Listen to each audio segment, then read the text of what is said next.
Salut à tous, c'est Romain.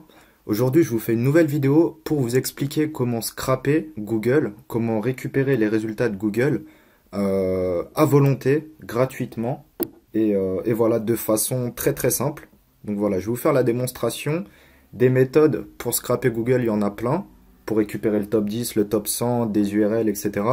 Mais voilà, souvent il faut des proxys, souvent les méthodes ne marchent pas longtemps, donc il y en a plein. Et moi, ce que j'aime faire, c'est découvrir de nouvelles méthodes. Donc là, je vais vous montrer une méthode. Honnêtement, je connais personne qui l'utilise. Donc c'est pour ça que je fais une vidéo. Et si ça peut inspirer ou même te servir là dès ce soir ou dès demain à récupérer de la donnée, bon bah c'est le principal et je t'incite à passer à l'action. Donc comment j'ai fait pour découvrir cette méthode? Déjà, je suis allé dans Google Alert. C'est un système que Google a mis en place euh, pour identifier des mots-clés. Et dès qu'il y a une nouvelle annonce, dès qu'il y a un nouveau site qui parle de ce mot-clé, que ce soit un nom, un prénom, une entité, une société ou autre, ça va te permettre d'être alerté, tout simplement. Alors, par exemple, ici, si je mets Romain Pirotte, donc c'est moi-même, créer l'alerte, hop, donc là je l'avais déjà créé. Ici, on voit bien sûr quand tu configures une Google Alert, bon bah si tu l'as déjà fait, tu connais déjà, hein, tu peux mettre la fréquence, tu peux mettre la source. Donc, est-ce que tu veux être alerté quand on parle de toi dans l'actualité ou tout simplement sur le web, donc google.fr en classique, etc. La région, tu peux donc mettre la France, le pays que tu souhaites. Tu peux être alerté par flux ou par mail. Mais aujourd'hui, on ne va pas s'intéresser à ça. On va plutôt s'intéresser à ce qu'il y a en dessous. Donc moi, ce qui m'a interpellé quand j'ai découvert cette astuce, c'est l'aperçu de l'alerte. C'est, je me dis, ok Google, aujourd'hui, il nous permet de faire des alertes, mais quand, par exemple, si je check ici, je mets à la place de Romain 14, je mets Louis, à la place de Romain Pirotte, je mets Louis 14. Ici, ça va me remettre des actus, donc des sites de google.fr concernant Louis XIV. Et moi, c'est ça qui m'intéresse. C'est comment il récupère ces données-là. Donc ces données, c'est issu de son index, de son annuaire à Google. Mais nous, est-ce qu'on ne pourrait pas les réutiliser pour derrière taper des milliers de mots-clés et récupérer donc des centaines de milliers, voire des millions d'URL qu'on pourrait traiter à terme pour créer du contenu, pour analyser des concurrents, pour faire plein de trucs. Donc ici, si je reviens sur Romain Pirotte, on voit qu'il me met bien le top 50 que j'ai sur google.fr concernant Romain Pirotte. Donc je peux même comparer. Ici, quand je tape Romain Pirotte, le premier site, c'est bien le site de Maximilien, donc weboneseo.fr. Ici, on a bien weboneseo.fr. On a bien YouTube, avisformation.com. Il doit être juste là. Après, on a Event Next Level. On voit Event Next Level, il est là. Donc au final, on a bien la SERP, google.fr, que ce soit les 10, les 20 ou les 30. Là, ici, on a 50 résultats.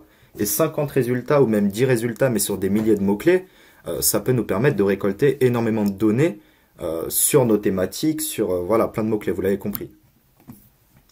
Donc comment je vais faire pour analyser comment Google me montre ces résultats-là? Bon, bah c'est très simple. Je vais ouvrir un plugin qui s'appelle Web Sniffer.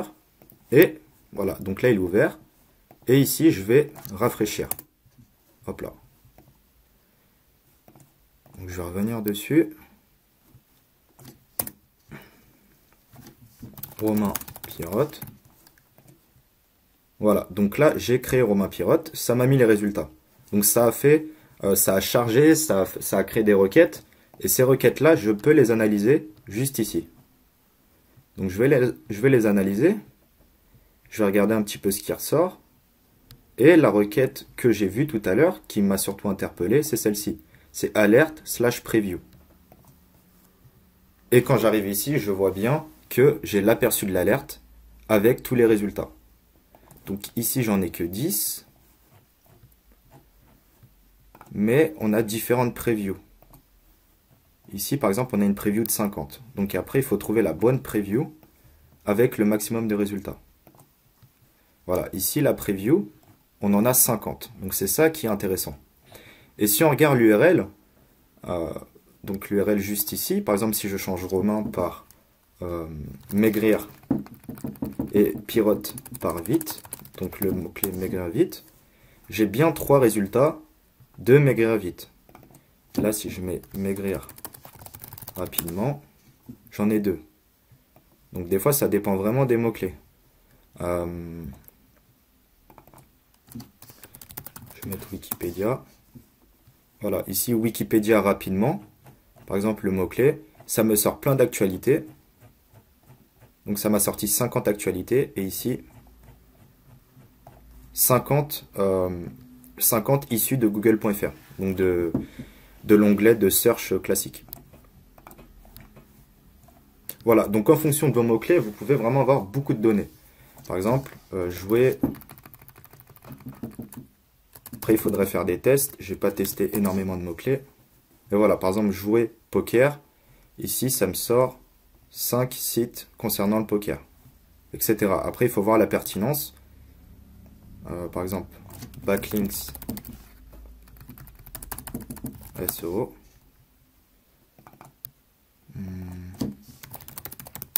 Netlinking. Voilà, netlinking SEO. Ça me sort pas mal de termes. Ici, backlinks SEO. Rédaction SEO, ça me sort 6 sites concernant l'actualité. Et concernant le web classique, donc pour le mot-clé rédaction SEO, ça me sort 50 sites. Donc 50 sites avec le title, avec l'URL, avec la métadescription, donc vraiment tout ce qui est intéressant. Voilà. Et là, si je compare rédaction SEO, on a rédaction naturelwhyad.fr et c'est bien ce site-là. Quand on clique, rédaction naturelwhyad.fr. Enfin voilà, vous avez compris, c'est très très pertinent. Voilà, donc ça c'est la première étape. Je vous ai montré comment j'ai trouvé pour récupérer les mêmes flux que Google Alert, mais dans un autre onglet. Peut-être un onglet qui est beaucoup moins connu, qui est beaucoup plus masqué de Google, mais malheureusement on arrive à le trouver et aujourd'hui on peut l'exploiter. C'est-à-dire qu'ici on a chargé une URL, mais on pourrait charger des dizaines voire des centaines d'URL toutes les 2-3 secondes pour récupérer des milliers de métadescriptions, de title, d'URL, voilà, etc. Donc qu'est-ce qu'on va faire? On va utiliser Zenoposter. On va utiliser Zenoposter. Hop, donc je vais aller directement sur mon VPS. Je vais mettre en pause. Voilà. Je vais mettre en pause. Donc je ne vais pas vous faire le template, mais tout simplement, tout à l'heure, j'ai connecté cette URL là. Donc l'URL que vous avez juste là. Hop. Je l'ai mis dans Zenoposter et j'ai dit, bon bah, à chaque fois tu me récupères l'URL dans un fichier, donc chaque URL dans un fichier, et dans un autre fichier tu me récupères le contenu, le title, la métadescription, pour voilà, segmenter les deux. À un moment peut-être que je vais utiliser les URL pour récupérer des indices sur les concurrents, par exemple sur 10 000 mots-clés minceurs. Et à un moment, je vais utiliser plutôt les contenus, plutôt les métadescriptions pour voir quel terme revient souvent à la mode. Voilà. Le seul problème, c'est que j'ai eu à faire un CAPTCHA. J'ai eu à faire un CAPTCHA à force de checker. Voilà, vous voyez ici, j'ai fait en tout, en fait, pour vous montrer, j'ai la data. J'ai fait ici donc mes 2 fichiers. Hop, qui s'appellent URL. Et j'ai récupéré en tout 890 URL. Et on voit qu'à partir d'ici, ça commence à bugger. Donc ça commence à bugger, c'est-à-dire qu'il récupère mal les URL. On voit qu'à partir de la 759e, ça récupère très bien. Par contre, après, ça ne récupère plus. Pourquoi? Bah, tout simplement, c'est simple. C'est parce qu'il y a un CAPTCHA. Parce que sur mon VPS, hop, ici, Zenoposter est confronté à ça. Et il est confronté au CAPTCHA. Vous voyez, tout à l'heure, ça m'a bloqué, mais c'est beaucoup moins bloquant que quand vous allez scraper directement google.fr. Si vous allez directement sur google.fr, mon mot-clé, après vous récupérez les résultats, vous tapez un deuxième mot-clé, là vous allez être beaucoup plus vite bloqué que si vous passez déjà par cette URL-là de Google Alert, parce que personne ne l'utilise. Donc il y a beaucoup moins de radars. Ça, c'est mon template. Donc vous voyez ici qui se connecte à Google Alert, avec l'URL Google Alert, comme ce qu'on a, hop, juste ici, avec des mots-clés aléatoires. Donc comme mots-clés aléatoires, j'ai fait quelque chose de très simple. Je vais vous montrer. Donc à chaque fois, le mot-clé, ça va être maigrir. Plus loin, ça va être un nombre aléatoire. Voilà, ça m'évite d'aller sur SEMrush ou autre, de récupérer des bases de 50 000, 100 000, 200 000 mots-clés et de devoir les mettre. Voilà, ce template-là, je l'ai fait en 5 minutes, c'est très rapide. Et à chaque fois, ça va se connecter sur des mots-clés comme maigrir 400, maigrir 510, maigrir 607, etc. Ça me permet de checker différents mots-clés tout en configurant ça de façon très simple. Voilà. Et à chaque fois que ça va se connecter, ça va m'ajouter ici, donc dans texte et dans URL, ça va m'ajouter les résultats. Voilà, je remets les fichiers à 0. Et là, je peux lancer ici mon template Zenoposter en monothread. Et vous voyez ici, en fait, je l'avais lancé, j'avais réussi à tester 70 ou 80 mots-clés et ça a bugué. Mais là, il suffit que je le relance juste pour la vidéo que ça a bugué. Vous voyez ici le google.com sorry/index continue, c'est équivalent en fait au CAPTCHA. Ici, on ne le voit pas, mais si je monte la source, et également c'est la source qu'on a récupérée, on voit que voilà, CAPTCHA form, etc. Donc ça a bugué. Et en fait, l'astuce que j'ai trouvée pour pallier à ça, c'est justement le fait d'exploiter cette URL-là. Donc je vais vous montrer depuis mon ordinateur. D'exploiter cette URL-là.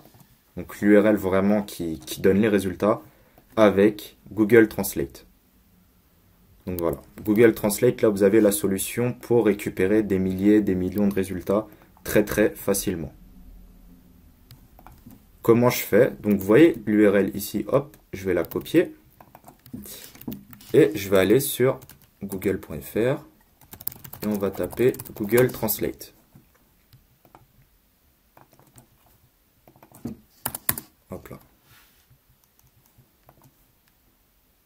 Ici, on va cliquer sur ouvrir dans Google Traduction.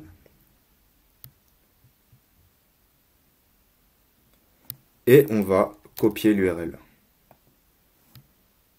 Hop là. On copie.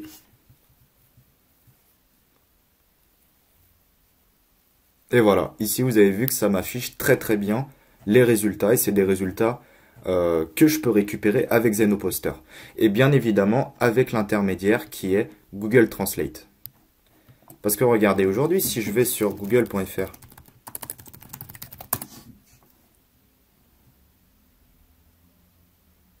et je veux récupérer directement avec Google Translate. Je tape maigrir vite. Mais en soi, Google n'autorise pas la connexion. Parce qu'il sait très bien qu'il y aura des petits malins qui vont essayer de le faire. Par contre, sur des URL alternatives comme ça, bah là, ça marche très bien. Là, je peux très bien récupérer directement mes résultats. Donc là, c'est rédaction SEO. Mais directement ici, si je modifie rédaction SEO par Romain Pirotte,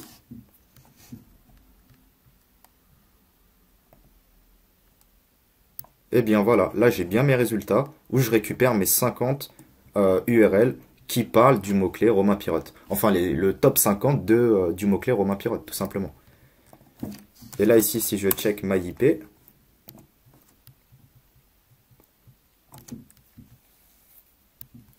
voilà, donc là on voit mon IP, situé à Paris, nanana. Là je vais la copier, enfin je vais copier l'URL du site MyIP, je vais la mettre ici.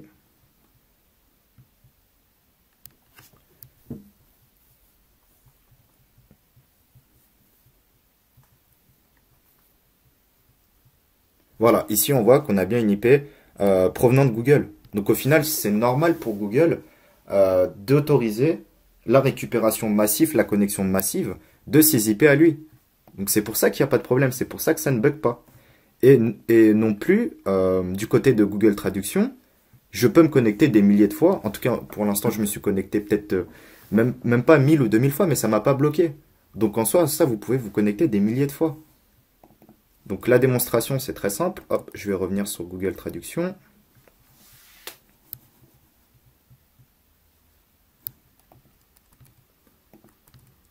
Hop.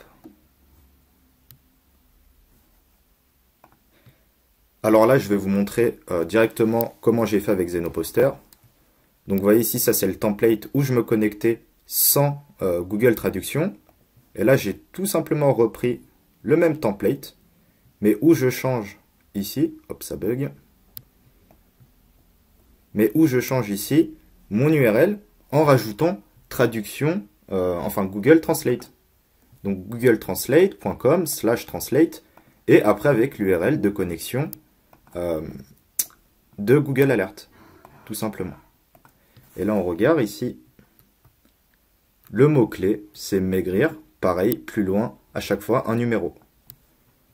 Et j'enregistre dans d'autres fichiers, donc qui est URL/gtranslate. Je vais tout supprimer pour vous montrer depuis le début.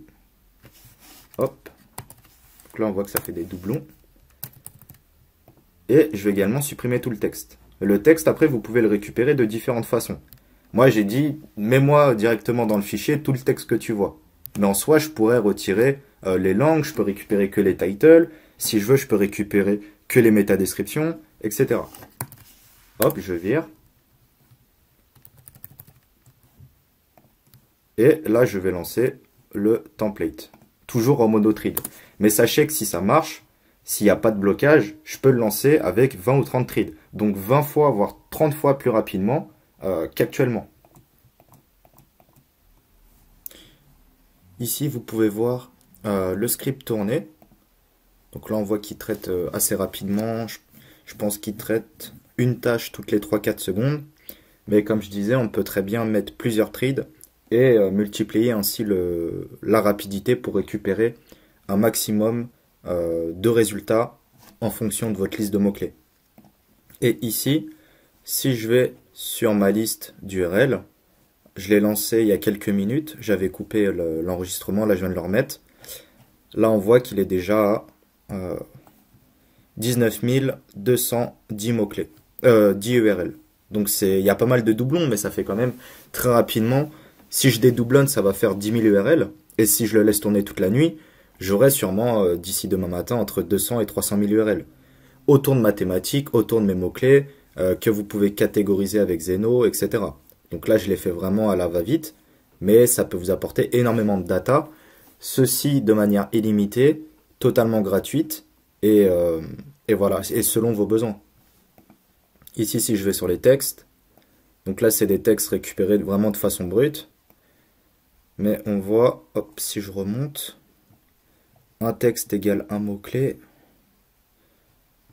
Attends, il faudrait que je remonte, parce que là, pour vous montrer qu'on est bien à la 200e ligne, voilà, 294, on vient de le voir. Donc ça, c'est le 294e mot-clé qui a été traité.